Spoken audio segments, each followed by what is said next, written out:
Hello, ഇതാണ് tracing wheel. ഈ tracing wheel എന്തിനാണ് ഉപയോഗിക്കുക എന്നുള്ളത് ഇപ്പോഴും പല ടൈലേഴ്സിനും അറിയില്ല. അപ്പോൾ ഇതുകൊണ്ടുള്ള ഉപയോഗം എന്താണെന്ന് വെച്ചാൽ, ഇതുപോലെ ഇപ്പോൾ ഞാനിപ്പോൾ ഇത് ബ്ലൗസിൻ്റെ ഫ്രണ്ട് പോർഷൻ വെട്ടി വെച്ചതാണ്. അപ്പോൾ ഇതിൻ്റെ ഈ ഭാഗത്തായിട്ട് നമ്മൾ അതിൻ്റെ ടെക്കിൻ്റെ ആവശ്യമായിട്ടുള്ള മാർക്ക് ചെയ്തിട്ടുണ്ട്.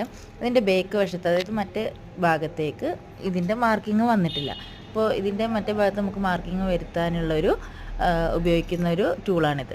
അതായത് ഇതുപോലെ നമ്മൾ ആ മാർക്ക് ചെയ്തെടുത്ത് ഇത് വെച്ചിട്ടൊന്നിങ്ങനെ വരച്ചു കൊടുത്താൽ ഇത് ആ മറുവശത്ത് ഇതിൻ്റെ മാർക്ക് നല്ല രീതിയിൽ വരും.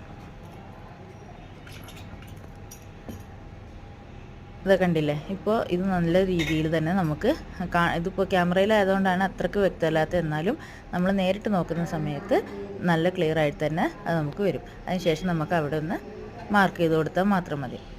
ഇപ്പോൾ ബ്ലൗസിൽ മാത്രമല്ല, നമ്മൾ ചുരിദാറാണെങ്കിലും ഏതൊരു ഡ്രസ്സ് തയ്ക്കുകയാണെങ്കിലും അതിലിപ്പോൾ ഒരു തയ്യൽ തുമ്പ് നമുക്ക് മാർക്ക് ചെയ്യണം. അതായത് ഇപ്പോൾ നമ്മൾ തയ്യൽ തുമ്പോട് കൂടിയായിരിക്കുമല്ലോ വെട്ടിയെടുക്കുക. അപ്പോൾ നമ്മൾ സ്റ്റിച്ച് ചെയ്യേണ്ട ഭാഗം മാർക്ക് ചെയ്തിട്ട് ചെയ്യുന്നവരുണ്ട്. അങ്ങനെ ചെയ്യണം എന്നുള്ളവർക്ക് നമുക്കിതുപോലെ തന്നെ ആ വരച്ച ഭാഗത്തു കൂടി ഈ ട്രേസിംഗ് വീലൊന്ന് ഓടിച്ചു കൊടുത്താൽ നമുക്ക് നല്ല നീറ്റായിട്ട് മാർക്ക് ചെയ്യാം, മറുവശത്ത് മാർക്ക് ചെയ്തെടുക്കാം. കണ്ടില്ലേ? അത് ഇതേപോലെ നമുക്ക് നന്നായിട്ട് കാണും. അപ്പോൾ ഇതുപോലുള്ള ടിപ്പുകൾക്കായിട്ട് എന്നെ ഫോളോ ചെയ്യാൻ മറക്കല്ലേ. Thank you.